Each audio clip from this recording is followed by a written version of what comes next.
Hi everyone, আজকে আমি তোমাদের সাথে শেয়ার করব আমার হাতে লাগানো রিসেন্ট আনা কিছু গাছ। এইটা হচ্ছে অপরাজিতা গাছ, যেটার মধ্যে আমি একটা লম্বা কাঠি মতো পুঁতে দিয়েছি। এখনও ওতে ফুল ধরেনি। পাশেই রয়েছে আমার লক্ষ্মী জবা গাছ। এই গাছগুলো কিন্তু বাচ্চা গাছ, মানে বেশি কিন্তু বড় হয়নি, কিন্তু ভালো কুঁড়িও এসছে, ফুলও ফুটছে। আর বাকি যে কুঁড়িগুলো এসছে আশা করি ভবিষ্যতে আরও ফুল ফুটবে। এই লক্ষ্মী জবা গাছটা আমার খুব পছন্দের একটা গাছ, খুব বড় হয় না কিন্তু খুব ডেলিকেট এই জবাটা। পাশেই রয়েছে একটা থোকা জবা।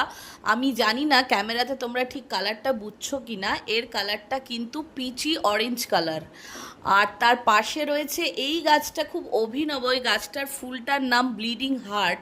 এই নামটার জন্যই আমি এই গাছটা এনেছিলাম। এই যে এখান দিয়ে যে লাল একটা বেরোচ্ছে সাদা পাপড়ির মাঝখান দিয়ে, ঠিক যেন এক টুকরো রক্ত চলকে পড়ছে।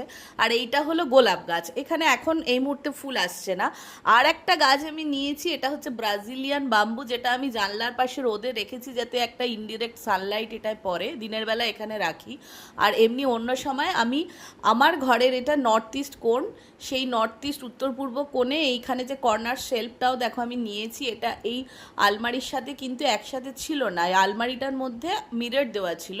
তার পাশে আমি একটা কর্নার শেলফ, যেটা আমি অ্যামাজন থেকে অর্ডারে নিয়েছিলাম, যেটা এর ফাঁকে ঠিক ঠিক মতো ফিট করে গেছিলো। সেটা আমার উত্তর পূর্ব কোণই হচ্ছে ঘরের, সেখানে এইটা রেখে